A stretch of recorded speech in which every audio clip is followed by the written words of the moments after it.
আপনি যখন নতুন গাড়ি কেনার পরিকল্পনা মাথায় নিয়ে আসেন, তখন আপনার মনে কিন্তু অনেকগুলো কনফিউশন এসে থাকে। যেমন আপনি কোন ব্র্যান্ডের গাড়ি কিনবেন। ভারতে তো অনেকগুলোই কিন্তু ব্র্যান্ড অপশন রয়েছে। যেমন টাটা, মাহিন্দ্রা, সুজুকি এই সমস্ত অপশনগুলো আপনি পেয়ে যান। আপনি ধরুন যে আপনি সুজুকির গাড়ি চুজ করলেন এবং শোরুমে গিয়ে দেখছেন সেখানে অনেকগুলো কিন্তু ভেরিয়েন্টের গাড়ি রয়েছে। যেমন সিডান গাড়ি রয়েছে, এসইউভি রয়েছে, এমইভি রয়েছে। আপনি ধরুন যে একটা এসইউভি চুজ করলেন, তারপরে আবারও আপনার মনে কনফিউশন আসে যে আপনি পেট্রোল গাড়ি নিবেন না ডিজেল গাড়ি নিবেন। নতুন গাড়ি কিনতে গেলে এই সমস্ত কনফিউশন গুলো সকলের মনে কিন্তু এসে থাকে। আজকের ভিডিওতে আমরা এই সমস্ত কনফিউশন নিয়ে কিন্তু ডিসকাস করব না। থাম্বনেল দেখেও আপনি নিশ্চয়ই বুঝে গেছেন যে আজকের ভিডিওটা আমাদের কোন টপিকে। আজকে আমরা নিউ কার ভার্সেস ওল্ড কার এই দুটো গাড়ির মধ্যে কম্পারিজন করতে চলেছি এবং কোন গাড়িটি আপনার জন্য বেশি লাভবান হবেন এবং কোন গাড়ি কি সুবিধা রয়েছে কি অসুবিধা রয়েছে সমস্ত কিছু কিন্তু আজকের এই ভিডিওতে আমরা ডিসকাস করব। তো বেশি কথা না বাড়িয়ে চলুন ভিডিওটি শুরু করা যাক। নতুন গাড়ি নেওয়ার কিছু সুবিধা রয়েছে, যেমন আপনি ভেরিয়েন্টের অপশন পেয়ে যাবেন, কালার অপশন পেয়ে যাবেন এবং গাড়িটি আপনার মনের মতো কাস্টমাইজ করার অপশন পেয়ে যাবেন। কিন্তু পুরাতন গাড়ি কিনতে গেলে আপনি এই সমস্ত সুবিধাগুলো কিন্তু পাবেন না। কিন্তু আজকের এই ভিডিওতে আমরা এই সমস্ত সুবিধার ব্যাপারেও কিন্তু কথা বলবো না। আজকে আপনাদেরকে আমরা শুধু কথা বলবো টাকা পয়সার ব্যাপারে, অর্থাৎ কত টাকা আপনি লাভ করবেন এবং কত টাকা লস করবেন পুরাতন গাড়ি এবং নতুন গাড়ি কিনলে, সেটাই কিন্তু ডিসকাস করবো। আমরা প্রথমেই ধরে নেব যে আপনি নতুন যে গাড়িটি কিনবেন এবং পুরাতন যে গাড়িটি কিনবেন, দুটো গাড়ি কিন্তু আপনি 5 বছর করে ব্যবহার করবেন। এটা ধরে নিয়ে আমরা ভিডিওটা শুরু করছি।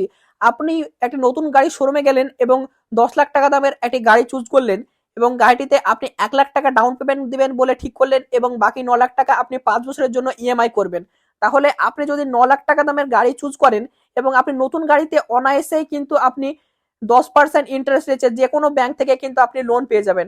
আপনি যদি 9 লাখ টাকার ইএমআই করেন এবং 10% ইন্টারেস্ট দেন, তাহলে কিন্তু আপনার প্রতি বছরে আপনার 90,000 টাকা করে ইন্টারেস্ট দিতে হবে। আপনি 5 বছরে অর্থাৎ 5 দিয়ে যদি গুণ করেন 90, তাহলে আপনার 4,50,000 টাকা আপনাকে 5 বছরে ইন্টারেস্ট দিতে হবে 9 লাখ টাকাতে। আপনার এটা হলো আপনার যেটা ইন্টারেস্ট গাড়ি কেনার জন্য সেটা আপনি দিলেন। আপনার এমনটাই নয় যেটা গাড়ির দাম এবং ইন্টারেস্ট এটাই আপনার পুরোপুরি খরচা।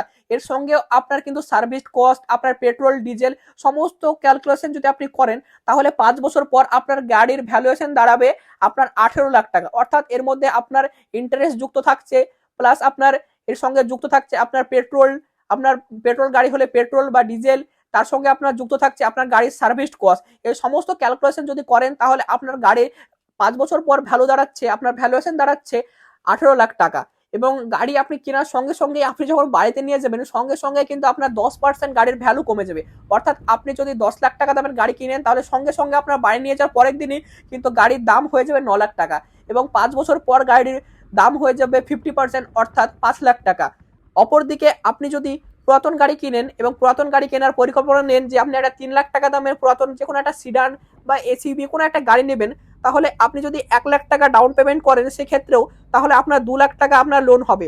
2 লাখ টাকা অর্থাৎ অর্থাৎ আপনার পুরাতন গাড়িতে কিন্তু আপনি 10% ইন্টারেস্ট রেটে আপনি গাড়ির লোন পাবেন না, সেখানে আপনি ধরে নিন যে 14%, অর্থাৎ বছরে 28,000 টাকা। অর্থাৎ 2 বছরে আপনাকে 56,000 টাকা কিন্তু আপনাকে ইন্টারেস্ট দিতে হবে। এটা আপনার গাড়ির দামের সঙ্গে আপনার যুক্ত হবে। অর্থাৎ আপনি যদি 3 লাখ টাকার গাড়ি নেন, তাহলে 56,000 অর্থাৎ 3,56,000 টাকা আপনার গাড়ির ইন্টারেস্ট সমেত দাম হলো। এবং পুরাতন গাড়িতে একটু আপনার সার্ভিস কস্টও বেশি হবে। আপনি ধরে নিন যে আপনার 5 বছরে আপনার 1.5 লাখ টাকা মতো আপনার সার্ভিস কস্টে খরচ হলো, তাহলে আপনার 3.5 লাখ আর 1.5 লাখ 5 লক্ষ টাকা। এবং আপনার পেট্রোল একটু পুরাতন গাড়িতে আপনার পেট্রোল বা ডিজেল দুটো একটু বেশি খরচ হবে, সেখানে আপনি ধরে নিন যে 7 লাখ টাকা। অর্থাৎ টোটাল মিলে আপনার 2 লাখ পেট্রোল বা ডিজেলে আপনার খরচা, 5 লাখ টাকা ইন্টারেস্ট সমেত গাড়ি এবং সার্ভিস কস্ট মিলিয়ে আপনার সমস্ত কিছু ধরে আপনার হলো 7 লাখ টাকা। এবং আমরা নতুন গাড়ি নিয়েছিলাম, ওইদিকে আপনার হয়েছিল 18 লাখ টাকা এবং আপনার 5 বছর পর নতুন গাড়ির দাম এসে দাঁড়াচ্ছিল 5 লক্ষ টাকা। পুরাতন গাড়ি যেহেতু সেহেতু আপনার এর ভ্যালুয়েশন একটু কম হবে এবং আপনি ধরে নিন যে 5 বছর পর গাড়ির দাম হয়েছে 1.5 লাখ টাকা। অর্থাৎ আপনার গাড়ি 7 লক্ষ টাকা থেকে আপনি 7 লক্ষ টাকাতে গাড়ি কিনেছিলেন, এখন আপনার গাড়ির দাম হয়েছে মাত্র 1.5 লক্ষ টাকা এবং আপনি 10 লাখ টাকার যে গাড়ি এবং সমস্ত সার্ভিস কর সমস্ত কিছু ইনক্লুডিং করে যে 18 লাখ টাকা হয়েছিল, সেই গাড়ির ভ্যালু এখন বর্তমানে দাঁড়িয়েছে 5 লক্ষ টাকা। আপনি দেখতে পাচ্ছেন যে দুটো গাড়ির মধ্যে কিন্তু অনেক আপনার টাকার পার্থক্য রয়েছে। সেটাই আমরা আপনাদেরকে আরো ভালোভাবে আরো উদাহরণ দিয়ে আমি বোঝানোর চেষ্টা করছি। 5 বছর পর আপনি আপনার নতুন গাড়িটি বিক্রি করলেন 5 লক্ষ টাকায়, তাহলে আপনার 18 লাখ টাকা থেকে 5 লক্ষ টাকা বিয়োগ করলে আপনার থাকে 13 লক্ষ টাকা। অর্থাৎ 13 লক্ষ টাকা আপনার 5 বছর পর গাড়িটিতে লস হলো ধরতে পারেন বা আপনার খরচ হলো, এটা আপনি ধরতে পারেন। অপরদিকে আপনি যদি পুরাতন গাড়িটি 5 বছর পর বিক্রি করেন তাহলে আপনি 1.5 লক্ষ টাকায় যেহেতু বিক্রি করলেন, তাহলে আপনার 7 লক্ষ টাকা থেকে আপনি যদি 1.5 লক্ষ টাকা বাদ দেন তাহলে আপনার 5,50,000 টাকা লস বা খরচ হলো 5 বছরে। আপনি দেখতেই পাচ্ছেন যে দুটো গাড়িতে কত টাকার আপনি ডিস্টেন্স পেয়ে যাচ্ছেন। নতুন গাড়িতে আপনার যেখানে 13 লাখ টাকা লস হচ্ছে, অপরদিকে আপনার পুরাতন গাড়িতে মাত্র 5,50,000 টাকা লস হচ্ছে। আপনি ভাবতে পারেন যে নতুন গাড়ির তো একটা স্ট্যাটাস রয়েছে, যেখানে পুরাতন গাড়ি কখনোই সেটাকে কম্পিট করতে পারে না। সেটা একদমই ঠিক। অর্থাৎ নতুন গাড়ি কাদের কেনা উচিত এবং পুরাতন গাড়ি কাদের কেনা উচিত সেটা নিয়েও আমি বলছি।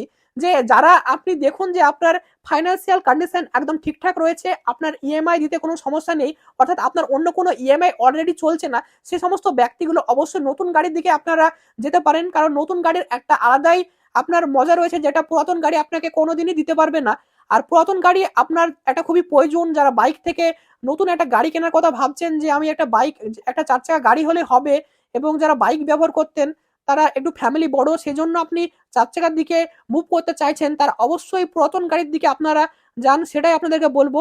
আশা করছি ভিডিওটা আপনার জন্য হেল্পফুল হবে। যদি ভিডিওটা হেল্পফুল হয়ে থাকে তো অবশ্যই একটি লাইক করে চ্যানেলটিকে সাবস্ক্রাইব করে দেবেন। আজকে এই পর্যন্ত। সকলে ভালো থাকুন, সুস্থ থাকুন এবং ঘরে থাকুন।